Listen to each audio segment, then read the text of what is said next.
It's 1943, and the tides of World War II are turning. The Russians are decimating the Germans at Stalingrad. The US has officially started fighting in the war, and the Allies are finally pushing the Germans out of North Africa.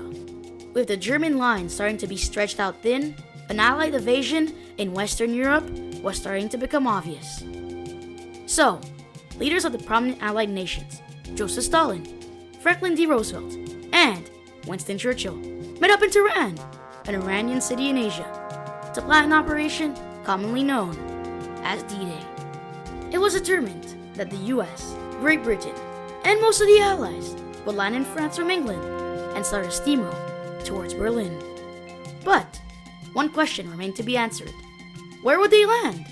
It was time for Operation Fortitude, basically just playing mind games with the Germans.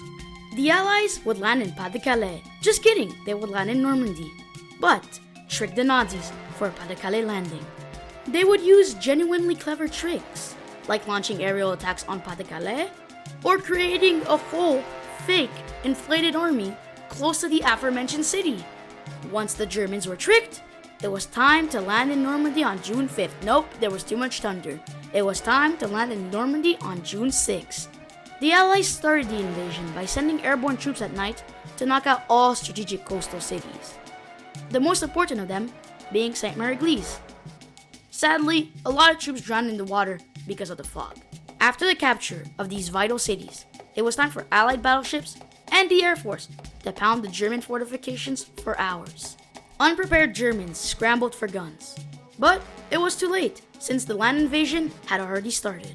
During the invasion, Allied High Command would use a military tactic as old as time: blindly throwing your troops at the enemy. After a day of bloody fighting, the beachheads of Normandy were finally captured, and the race towards Berlin by the Allies had officially started.